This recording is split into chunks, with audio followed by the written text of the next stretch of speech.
Assalamu alaikum wa rahmatullahi wa barakatuh. Welcome, dear brothers and sisters, to Hajj Day today, and this is your host, Omar Khalid.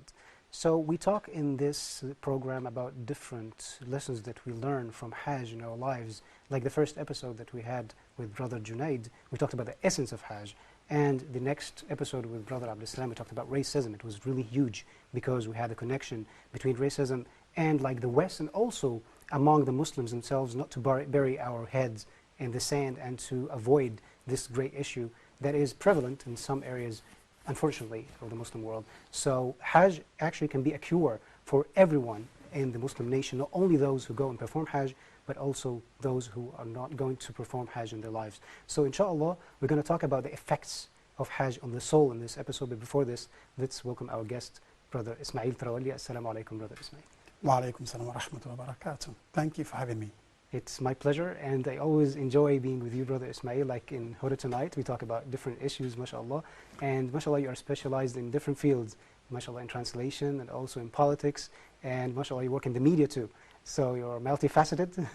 Mashallah. Thank you. I'm pleased to be here today. Thank you so khair. much. Thank you. Yes. Jazakallah khair. So it's a great issue here when you talk about the effects on the soul, because when the soul is affected and the heart is affected, then everything else is going to be like healed within our lives and our actions, our behaviors, because we know that there is a hadith by the Prophet. The meaning of it is, alayhi salam, there is a flesh, like part of just meat inside you, that's the heart. If it is sound, every other like organs in your body is going to be sound, because we know that even physically, when the heart, there's something wrong with it, you have high blood pressure, or maybe there are clogging of the bloods inside the heart, things are really not going to be really well, even for the brain, for the other organs and so on. So spiritually also, it goes in the same direction. If the heart is healed and it is sound heart, and of course the acts of worship, they have these effects on us, and one of them is one of the pillars of Islam. The fifth pillar of Islam is Al-Hajj.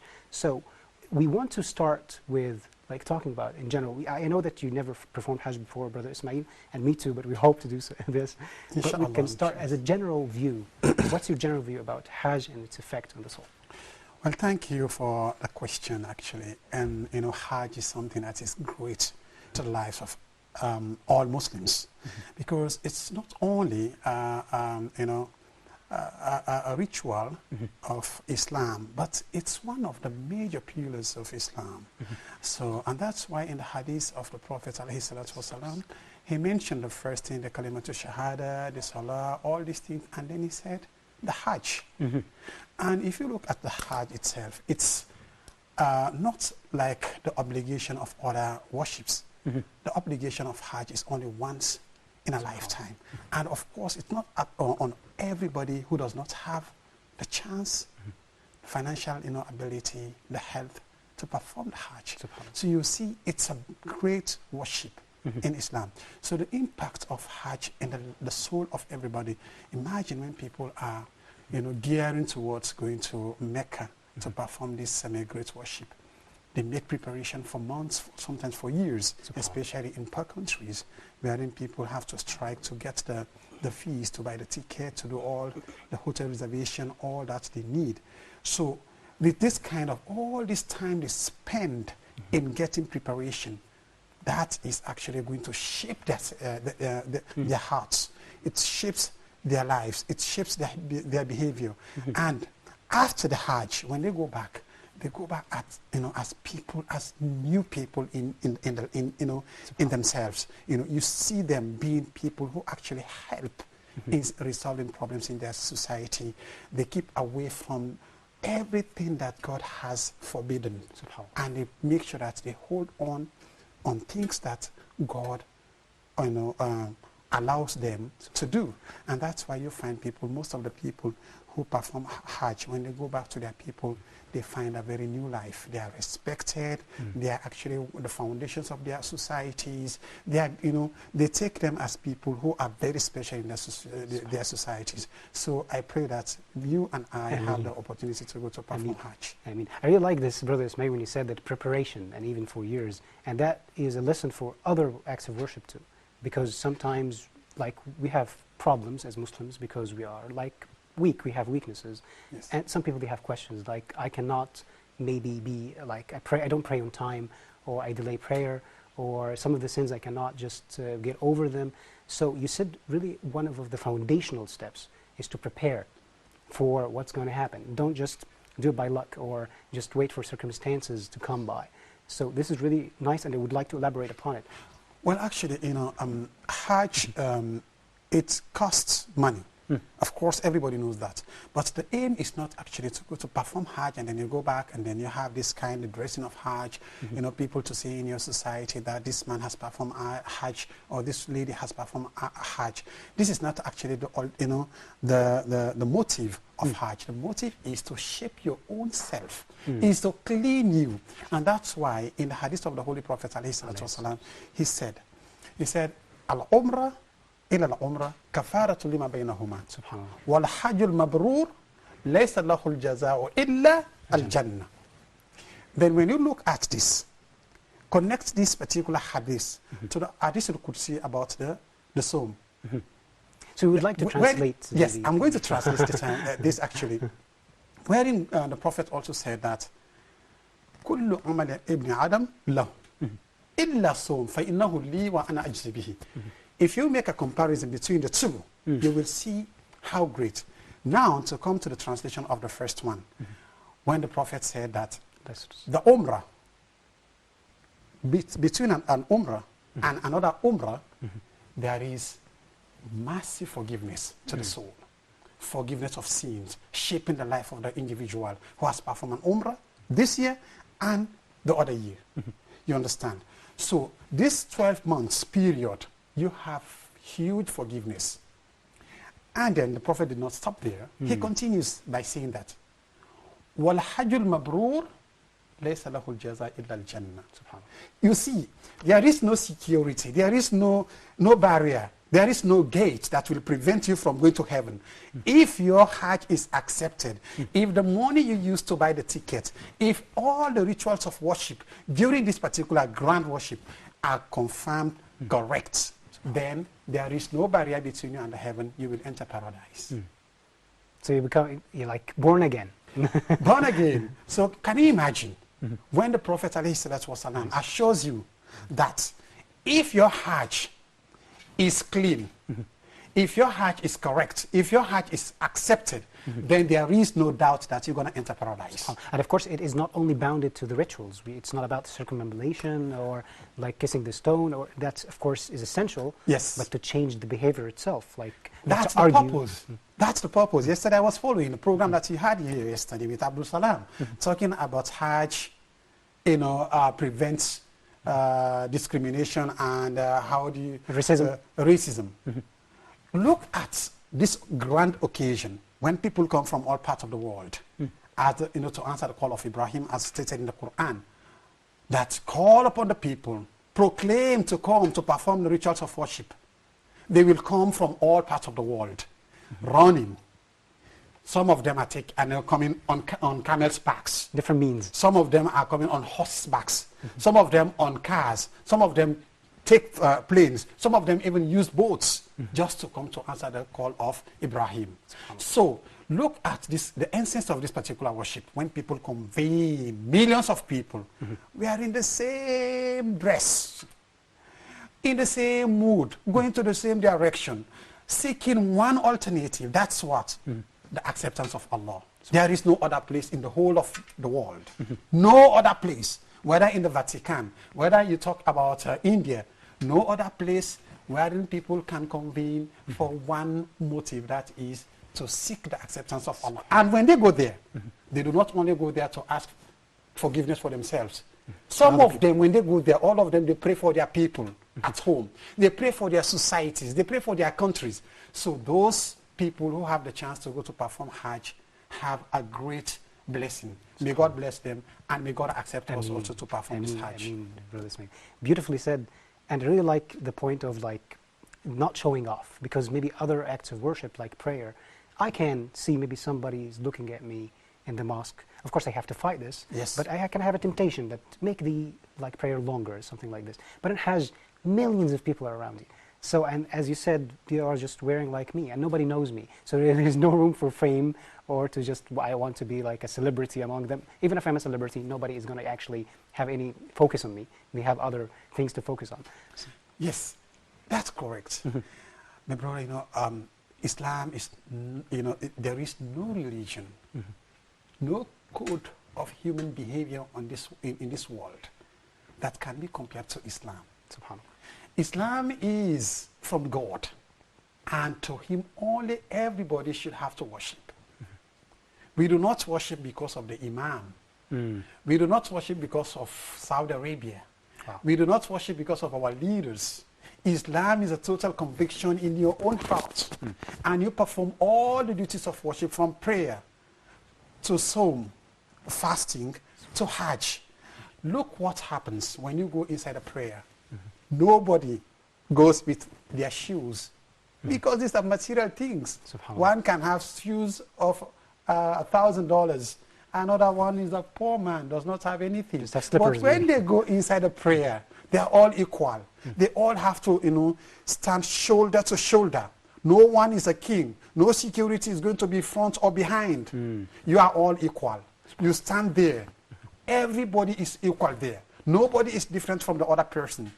That's the same thing that applies in Hajj. SubhanAllah. And actually the point, Ismail, I'm sorry to cut you off, like I heard that one of the generals, he was asked before seeing the scenery of people like standing in prayer in the haram, or in the sanctuaries of Mecca, to, okay, how many minutes or how many hours would you expect that those people are going to line up for prayer? So he said maybe 2 hours, 3 hours, something like this, because he has this mentality of lining up like troops in the army. In the army. Just in 2 minutes, or maybe less, he just was astounded. How is it possible for all of these millions of people to line up very easily like this? I think it comes back to, I can say, the harmony between people, the love, that, how can you say it? It's maybe something that is otherworldly. It's not from this world. It has nothing to do with, like, if we do this in other like fields of our lives, we don't see this. So would you like to touch upon this? Yes, of course.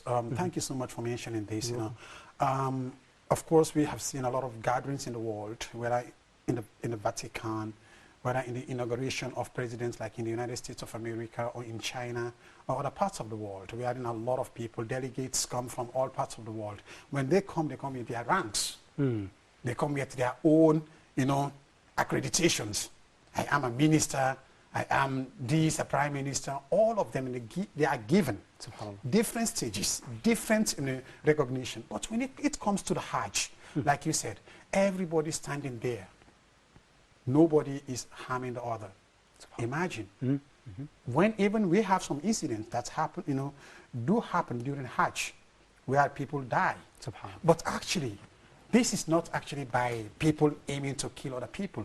It's just because the amount of people, sometimes when someone falls down and there is a problem, you know, there's been trampled. But imagine, if in other places, if you get an amount of people like this, you have to get the maximum security to secure them. Perfect. You have to be with guns, you have to be with machines to do all this. But Hajj is just simple. Just floating. Look, you really know that. You really know that. The person who takes care of those people is not actually you and me. Of course, we know that Saudi Arabia and other, you know, authorities actually do try to provide the maximum, you know, assistance to ensure that the process of Hajj is actually, you know, completed successfully. But everything is in the hands of God. And that's why you are able to have this sea of people, millions of people coming from all parts of the world. And sometimes you have people who are, you know, handicapped. They are handicaps. Some of them are on wheelchairs. They cannot even walk. They all go the same direction. They all perform the same worship. Nobody harms the other. Imagine this kind of place. When you are there, you leave all your wealth.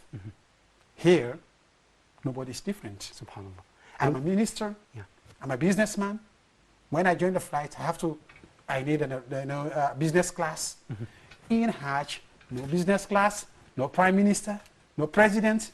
Everybody is equal. And when they stand there, as you said, it's really, really, you know, amazing that people stand within peace, in unity, knowing that this man who stands near me is my closest person in this world, more than my brother or my sister who is not a Muslim. Because Islam does not look at your relative or the blood relation. It looks at who you are in terms of God. If this one is a Muslim, and then this is your brother. If this one is not a Muslim, no, he is not your brother. SubhanAllah. That's really beautifully said, Brother Ismail. I want to add to this also that not to harm each other is also related to even doing the rituals. Because sometimes, like kissing the black stone, some people, they try to like become in like, they join crowdedness, and they can harm other people because they want to kiss it. And of course we have like alternatives that you can just the show of hand, and you just do this to the stone, and that's it. You don't have to do that. So even when it comes to doing the rituals, it's a sunnah. It's following the path of the Prophet. Exactly. But even in this case, the Prophet like banned this way of harming each other for doing one of the rituals of Hajj. So subhanAllah. Yes, it's actually great, you know, and it's a good point. Thank you very much for information in this point, because it's so important. There are people who go to Hajj or even in prayer. I've seen in some cases when during prayer, when people are standing, they want to, you know, take a position maybe in the front line, and because they say that al-Muslimu qawi afdal khayrun wa ahabbu ila Allah min al-Muslim al-da'if al-mu'min al-da'if.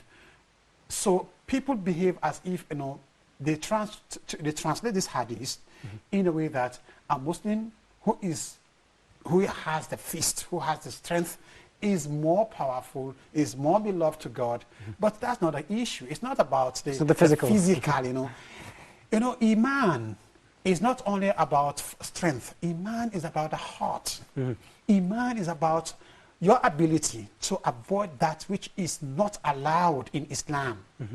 Your ability to be patient during the time of test. Your ability to seek repentance, to be patient, to spend time in seeking forgiveness from Allah. There are people after prayer, they go away. There are people after Ramadan, goodbye. They only fast the next Ramadan. But there are people after prayer, they make supplications. There are people after Ramadan, they go again, fasting the 6 days of Shawwal. And there are people after Ramadan, they also have some fasting that they do. This is actually what defines you as a strong Muslim, subhanAllah, in the sight of God. So, whenever people go to Hajj, they also have to bear in mind that the place they are is a sacred place. You are there to perform the duties of worship. You are there to have a great regard for every individual who has come to perform this rite of worship. So do not harm anybody. Of course. Don't try to, you know, be so aggressive on other people, because you have old people there. You have sick people also. You have people who are not even able to do everything there by themselves. They have to hire people. They have to be helped to perform the duties of worship. So you have to, you know, have this in your mind that all of these people, we are convenient here together. So when you perform the rites of worship there, be very careful to not harm anybody, so that your Hajj will be accepted and you will go home kayomi waladatu ummuhu maghfur. You do not have any sin. You go back to your home with glad tidings that you have been forgiven for the rest of the sins that you have committed since you were born. And now is a new page. This is a great day. This is a great occasion that everybody has to be very careful to make sure that they perform it in the best way possible. That's really very beautiful, Brother Ismail. And I like the point of linking also patience with being a strong mu'min or a strong believer, man or woman. That's really beautiful. And this is the essence also of Hajj, to have patience, because you are like under the sun, you're just standing in Arafah. You're moving from place to place that are maybe like hundreds or tens of kilometers apart from each other. As you said, people may shove me off, or maybe some people, maybe they can like become nervous or something, and I have to stop myself from doing so and so. And even I'm not going to say the forbidden stuff, things that are permissible for me, I don't do some of them. Yes. Like maybe you don't take from your nails, you don't approach your wife, or the opposite. Yes. So things it's similar to fasting, and we can take from this lesson that Hajj has some of the lessons learned from other acts of worship too. Yes, Like exactly. fasting, Fasting. it has something from it. From zakah or paying charity, also you pay money. So look, it's like comprehensive. Yes. It has all of them under the same category, and that's why maybe it's the fifth pillar. After doing the other four, this Yes. is like the completion. of Islam. Exactly. And look at, the miraculous, arrangement of Allah subhanahu wa ta'ala. Nobody can be able to explain this. Islam, according to the pillars of Islam, you go through all these other pillars and then you end up with the Hajj. Subhanallah. When you accept Islam, you accept Islam maybe in your community with people that they know you, you know them. You pray with them, they pray with you. Perfect. When you give zakat, normally you don't give zakat to people you don't know. You can do that, but most of the time, the right Priority. way is to to give zakat to people whom you know and who are in your own community. They are poor, they need your assistance. Yes, and because like most of the time, Yes. my relatives, Yes. maybe they don't want to like embarrass themselves. They're not going to go out and beg. And so beg. that's why relatives are really responsible for this. Responsible, exactly. And after this, look at the soul. When you fast, most of the time, you spend time with your own relatives, with your community. Even the extended family. Yes. Okay, And in the end of the Ramadan, you have to give zakatul fitr. You also give this to people who are within your own community. You finish all these pillars, these four pillars. Now God says that now you finish these pillars all within your own community, within your society. Become universal. Now I'm going to take you to another level, which is universal. Where you are going to meet with people that you never know. Let me test your behavior. How you will behave during Hajj. Are you going to take into consideration that this place that I am, because every Muslim is the brother of another Muslim. So when you go there, you have to bear in mind that these people that we meet here are all like my relatives that I've spent years with during Islam, during my acceptance of Islam at home. These are just like the same people. So that's why God makes the pillar of Hajj the final pillar of Islam. So when you go there, you meet with people you never know. Subhanallah. You meet with people, black people, white people, colored, people that you don't even know their language. You never heard about their language. Some of them you don't even know where they are from in this world. You all convene there because God wants to test your iman, because this place is a sacred place wherein everybody has to come, everybody has the rights. It's like when you have an embassy, for example. Normally, when you go to your embassy, for example, if you have a problem with the government, the hosting government, or whatever may be the case, the sacred place for you, for your security, is where is the embassy. When you go into this embassy, no security is going to take you out of this embassy. It's the sacred place. For God's own sacred place is the Hajj. It's the Baytul al-Haram. When you go there, it's only peace. Nobody is going to arrest you there. Nobody is going to do any harm to you in this particular place. So see how great this place is. Millions of people convene in there. You have people who have conflicts in their homes. Let's say people in the same country, they have a civil war. When they meet in Saudi Arabia, everybody hug one another. This place is for peace and harmony. They go there in peace and they return to their homes in peace without one harming another. You never heard that people have taken their grudges from their homes because Pakistan has a problem with India, and when they go to the Hajj, there is a problem. No, you never heard about this. You never heard about Sierra Leone having a problem with Liberia, for example, and when they convene in the place of Hajj, there is a problem. Because this is the embassy of Allah that is protected completely. Nobody transgresses another. You go there in peace. You stay there in peace, and you live in peace. SubhanAllah. The diplomat inside you, Ismail, is now talking. MashaAllah. I really like it. I would like to come back after we're going to have a short report to talk about that.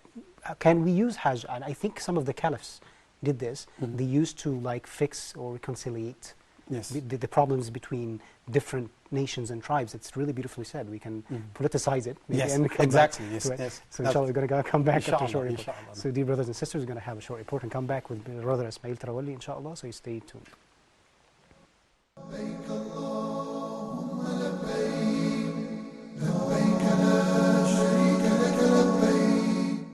You see, Hajj itself is a celebration and a commemoration of the sacrifices made by Ibrahim alayhi salam. And Allah made it a fundamental pillar of our deen. For anyone who's capable, they should and absolutely go to Hajj.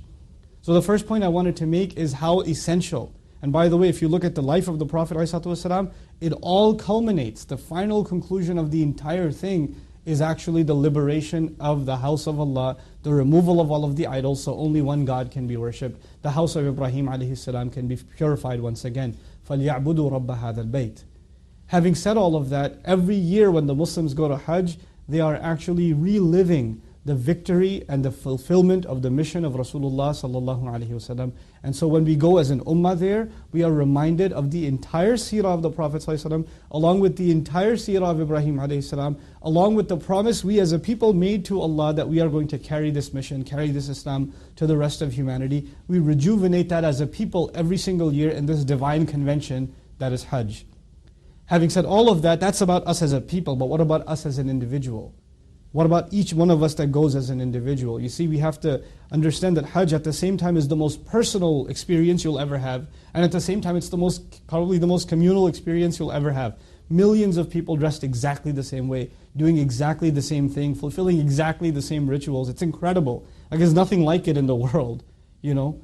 So at the same time it's so collective, and at the same time it's so individual. Now I highlighted to you the benefits of it in the collective sense, that it rejuvenates our sense of identity and our sense of identifying with the life of the Prophet ﷺ and his mission. But in the individual sense, Allah Azza wa Jal describes this. This is the ayah that I wanted to share with you. ثُمَّ أَفِيضُوا مِنْ حَيْثُ أَفَاضَ النَّاسِ وَاسْتَغْفِرُوا اللَّهِ إِنَّ اللَّهَ غَفُورٌ رَحِيمٌ. Then pour out from where the people pour out, meaning Muzdalifah in the ayah, and then Allah says, and ask Allah for forgiveness. This is the once in a lifetime opportunity when you're sitting in Arafat, when you're sitting in Muzdalifah, when you're sitting, when you're performing the rituals of Hajj. This is the lifetime opportunity to make dua to Allah like you've never made before. You've left everything behind. You're wearing the clothes you should practically be buried in, and you're just sitting there and you are just turning to Allah, and there's nothing left between you and Allah Azza wa Jal. That's it. And you're in a place that itself is a kind of death. In other words, Makkah, there's no livelihood there. There's nothing there except the Kaaba and the miraculous spring of Zamzam that Allah Azza wa Jal brought out. Other than that, there's really no life there. Even Ibrahim would describe alayhi salam this place as biwadin ghayri dhi dhar'in, or a valley that has absolutely no cultivation whatsoever. Subhanallah.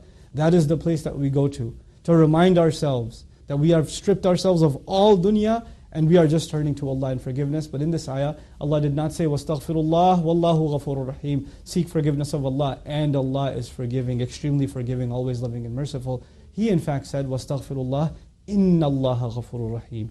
Seek Allah's forgiveness, for sure, no doubt about it. Allah is extremely forgiving, always loving and merciful.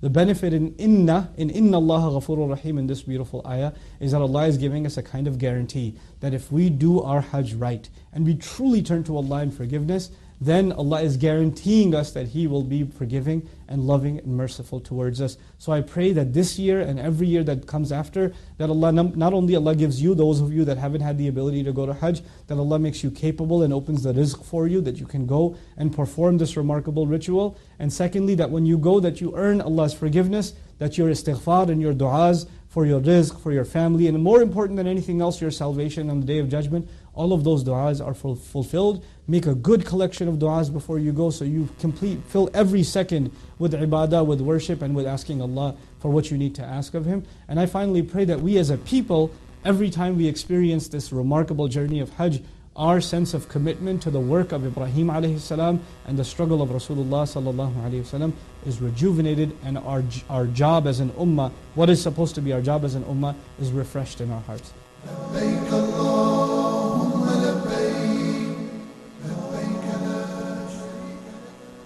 Welcome back, dear brothers, to Hajj Day today. We hope that you enjoyed this short report by Nauman Ali Khan. We come back to Brother Ismail, and we are going to continue for the same point, like we were talking about politics and Hajj, because we know that Islam, we cannot just separate it from any other field in our lives. From knowledge, and you like to talk about knowledge in other episodes like in Huda tonight, from politics, as you have brought this issue to the light right now, and really like this, because I think we're missing this. Because back in the day, we used to have these reconciliations and fixing the problems between tribes. So from your background in like studying negotiations, and wow, that's really to the point, negotiations. So fixing the problem. So would you like to talk about that? Yes, as we said earlier, Hajj is all about, unity, about harmony, about living together with people, about showing the best of your conduct to other people. So that's also what, in other, organs of international organization, for example, they try to implement actually, but not, they don't call it religious, but if you look, the whole thing they try to preach, it's like it's taken from Islam, no doubt. Because Islam is talking about unity. Islam is talking about peace. Islam is talking about progress. It's about development. Every field that shapes human's life and promotes his own abilities to live, in peace and security, everything of that is supported. So regarding what you mentioned about, like bringing people together, of course, Hajj should not only be the only, occasion wherein people can come together to, to get together, to forgive each other. In our unities also, in our communities, in our countries, for example, today we do not see the role played by imams effectively. Perfect. During the time of Umar radiallahu anhu, he was so much concerned about his society, about the Muslims, so he could dispatch a number of people to solve problems within the Muslim community. This also can be done today. How the imams, who are our guides, who can help us shape our lives in the best way that God wants us to be, these are actually very much important bodies in all societies that they should gear towards uniting Muslims. So we can say the Islamic United Nations? Yes, of course. Why not? Why not? We have Islamic United Nations. Why not? And sometimes, most of the time when I sit with my own professors, I used to ask them some of these questions, that if Islam has the ability today to command, many parts of the world, we have Muslims all over the world, and we are the only religion that has an occasion wherein people can stop eating for 1 month. You don't have any of this in Christianity, not in Buddhism and other religions. This is Islam. We have the code enshrined in the Holy Quran that we follow. So if we the Muslims, for example, we are ready to ensure that there is peace in our own countries, in our own societies, I believe that we can conquer the world with peace. Not with transgression like other people are doing, and they try to act as if this is Islam, which is not Islam actually. So if we use the strategy of Umar radiallahu anhu to ensure that the Muslims are supported, are given attention, believe me, we will not have problems today within Muslim countries. Because why? Justice is always going to prevail. Because why? Our imams will always say the truth, even at the point of death. If we do not speak the truth, the world will go wrong, because we will have wrong issues all the time, and there will be a confusion. People will die, innocent people, children and women. It happens today because why? We, the Muslims, are no longer taking the role that we should take. So we're missing the role model. The Hajj, this is a great example. Is a great example, bringing us all together. If the togetherness that we have during the Hajj, the peace, the kind of, the kind of interest we have for other people to come to this day, because sometimes when you go home, people, they go for Hajj. When my uncle went for the Hajj, during the 80s, when I was still young, when he came back, he told us about Hajj. He kept telling us about Hajj until he died. And nobody could actually get the real picture. Seeing people, sea of people, people coming from different parts of the world, convening in the same place, together in peace, in security. Nobody, harms another person. This kind of unity, when he was explaining to us, we see it. Is it actually possible in this world? It's very difficult to believe. So when we talk about the Sahaba, the companions of the Holy Prophet alayhi salatu wasalam, the way they spend their lives in the interest of Islam, helping people, helping the poor, the needy, the people who have been transgressed, liberating many parts of the world, people who have been under the rule of the Roman Empire, the cruel Roman Empire, helping them to liberate themselves. If that's actually what we do today, believe you me, we will live in a world full of peace. Because what is missing actually is not the knowledge. We have Muslim scholars today more than any other time. You're missing the action. We don't have most The of the action time is not there. And because many Muslims today have sold their own faith, whether to politics or to personal interest. So, for us as Muslims to come back to that fold, to come back to that particular time when the Prophet ﷺ taught his own companions, and that span of peace, that span of unity, we can come back to that. But except that, we have to forgo one thing, personal interest, and we seek the interest of the people and the Islam. And from what you're saying, Brother Ismail, the connection between spending to the poor people and to the vulnerable and to the weak, it happens even within the rituals of Hajj. Yes. We sacrifice and we give to the poor man. So look at this connection. Yes. That it shouldn't be just like we're talking about unity from a theoretical point of view, but it must be practical. And that's why even if somebody transgressed or forgot about one of the pillars of obligations of Hajj, every now and then we hear that you sacrifice a sheep, you sacrifice a sheep. So for the poor people to benefit from your giving out the charity for them. So would you like to touch upon this? Thank you so much, my brother. You know, in the Quran we have a lot of verses where you get when they say aqimu salat wa atu zakat. Aqimu salat wa atu zakat. Aqimu salat wa atu zakat. The zakat here does not only refer to the money that you have to clean every year. This is not only that. The zakat here also is like the sacrifice you can do, the charity you give to people. All of this is part of the zakat. So if you look at the command of prayer, whenever God mentions about prayer, he mentions what? Zakat. It's very beautiful. Why? Because for human beings to live in that kind of spirit of love, unity, and compassion, it has to come out of spending. Umar, maybe you may meet today someone in the street that you never know. You have maybe 10 pounds, you just give them for charity. He will say to other people in your absence that I was so much frustrated today. I didn't have anything, but someone gave me 10 pounds. It helped me. And he will think maybe in the world in a different way. Maybe he is thinking about the world, it's gloomy, people are vicious, people are not kind. It's going to be changed. And the outcome of this is what? Is peace. Whenever we give charity to people, whenever we like other people, whenever we try to respect other people, when we make sure that we open our own arms for other people, we embrace other people, the outcome of all this is actually great because we live in peace.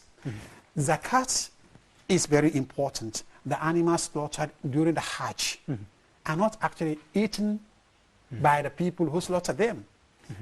Or most of the people today, because of the technology, we have people coming to Saudi Arabia for Hajj through the flights. They came on planes. Some of them came by sea. When they come, they slaughter those animals. They don't take them along with them on the flights, no, the boats. They buy vouchers and they just slaughter them because this is the command from Almighty Allah subhanahu wa ta'ala when Ibrahim was tested, when he promised God that, oh my God, I have grown old, I'm weak, and I do not have anyone to succeed me. If you give me a child, I will sacrifice that child for your sake. And when he was given, Ibrahim was blessed with children, the first one who is Ismail, and it came to his dream that you promised that you were going to slaughter your child if God blesses you with a child. Now is the time to do this. He woke up confused. But because he's a man believing in God, he's a man of God, he's a man whose the vanities of this world does not take him out of the path of Allah. So he went to Ismail, told him that this is what I said. He said, if al-ma tu'mar, satajuni insha'Allahu mina sabirin. Oh my father, do whatever God has asked you to do or commanded you to do, you will meet me among the people who are patient. And that's actually how the sacrifice of the sheep, comes about. It's a remembrance for us. But today when we go with slaughter, of course, nobody takes that meat to him. In my country, we receive tons of meat coming from Saudi Arabia after every Hajj. The same thing with Nigeria, the same thing with Senegal, with the same thing with Guinea-Conakry. The animal you slaughter, you think, okay, I slaughter this animal just to answer the call of Ibrahim, just to do what actually Allah commands me to do. But the blessing is great because this animal is going to be given to people who have taken maybe months, years, because of the life, the difficulty of life in their own countries. They are given this meat for free, and they eat from this meat. They bless you, oh God, bless Saudi Arabia. Oh God, bless the people who have given us this opportunity to get this meat. You are there, you go back to your home, you don't even know, you forget about maybe even after 4 or 5 months. That blessing will be multiplied for you Yawm al-Qiyamah. So you see the blessing of the sacrifice, charity is so great. That's why for us Muslims, we really need to invest in not only our own selves. If you see the neighbor has a child that actually needs education, please, as a Muslim, please, for me as Ismail from Sierra Leone, today I'm here on this channel asking you, please help. Because when you give education to this child, you have given the wealth to this child. This child is going to seek education. When he comes, when he becomes old, he can benefit from his education. He will help other people that you might not have not been able to help. This is the image of Islam. Don't say only because I can only help someone who is very close to me, this is my relative, I can only help. Of course, they are also the appropriate people to help. I like the way, Brother Smith, that you're saying that it's like teaching somebody to go and fish. Yes. Instead of giving him a fish. Like because you feed him for a day. But if you teach him, it's very beautiful. You can educate somebody. And after this, it's going to benefit him and his family. Yes, exactly. That's the importance of giving charity. Because as Islam always maintains unity, always maintains, having sympathy for other people, not only about your own self, and when Islam comes, actually, I remember one of the hadiths when someone was transgressed. He was like from the downtrodden people. And he went and he reported to one of the Sahabas, I think the Prophet himself in particular, sallallahu alaihi wasallam. And that man who is from a very big family, he thinks that we are the owner of wealth, we are the owner of education, whatever. And he was brought in front of the public, and the man that transgressed was asked to do the same thing that he did to him in public. That's the image of Islam, because Islam is the religion. My brother, I'll tell you this. Even when we are dead, but Islam is going to be the code of conduct for all humanities in this world. So you talked about favoritism here, Brother Ismail. Yes. So, and nepotism that is widespread in some of the countries, some of the factories or companies, and sometimes among the Muslims themselves. So, and can Hajj really be like a solution for this, like to fix this problem? How can we fix it? Well, actually, Hajj comprises of everything. When people go for Hajj, they go there in the purpose of going to answer the call of Ibrahim. But when they get there also, they see some other people. There are also the Saudians, people from different countries, convening there with a different way of life from theirs. They benefit from that. They see equality. Nobody is actually taken more for granted against another person. Everybody is equal. The treatment is equal. That's why when you look in the Hajj, you saw here a black man and a white man, an Indian, a Pakistani. All of these people are there equal. So this equality that we see in Hajj, if that's actually what prevails in our country, imagine what happens today. Because people think that only when you get to help those that are close to you is when things can be addressed. No. Because we live in societies today, comprises of different units of families. So for us to have that kind of image where you see people, everybody is equal. Everybody is on the same ground. Nobody is higher than the other. Everybody is the same.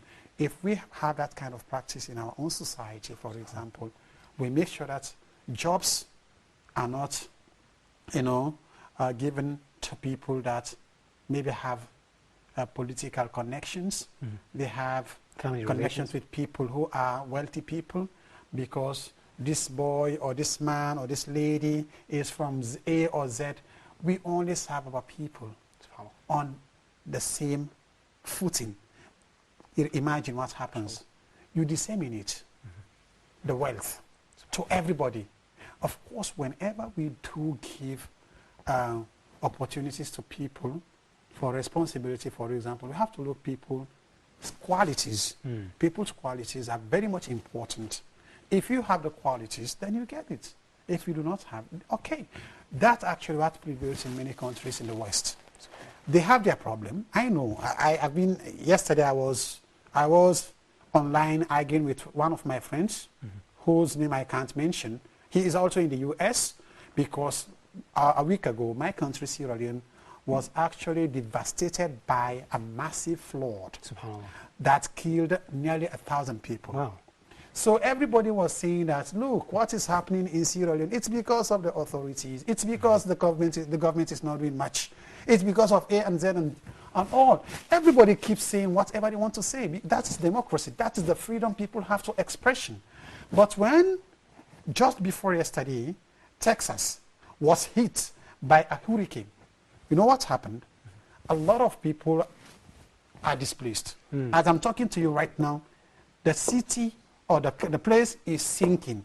So we are living in a world today that we have catastrophic issues. Natural disasters are happening. It's not only because the ability, this doesn't have the ability, this doesn't have the ability. It depends on us as humans. How do we act to combat this kind of atrocities?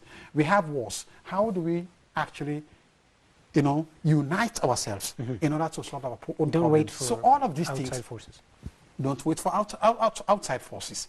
So when you look at the world we live, Brother Umar, you know that whenever things happen in the far distance, they will happen in your own place. So what we should do as humans, we should look at the example of the Hajj. We should learn lessons there. People who have that chance to be there today, let them learn lessons there. It's not only to go to perform the Hajj and then they go home. Let them carry the message of peace to their own people. Let them take the message of unity. Let them go to their people and deliver this message. How people should be, not only to Muslims, but also Christians. Not only to Christians, but also those who are not believers, because we are a society wherein everybody is a member. So we deliver the message of peace. We need peace, we need love, we need unity. SubhanAllah. Jazakallah khairan, Brother Ismail. Very beautifully said. And a great ending for this episode. I really enjoyed it, really, Brother Ismail, and hope to have other discussions with you, inshallah. Jazakallah khairan. And dear brothers and sisters, we hope that you enjoyed this episode with Brother Ismail. We talked about really practical steps to fix our problems, from like the effects of Hajj on the soul. And what I like from the discussion are lots of points, and especially the last point of Brother Ismail, that for people who made Hajj to come back with the lessons learned and to apply the effect on their souls for their communities, politically, financially, economically, and religiously, of course. So until next time, inshallah, in the care of Allah, Assalamu alaikum wa rahmatullahi wa barakatuh.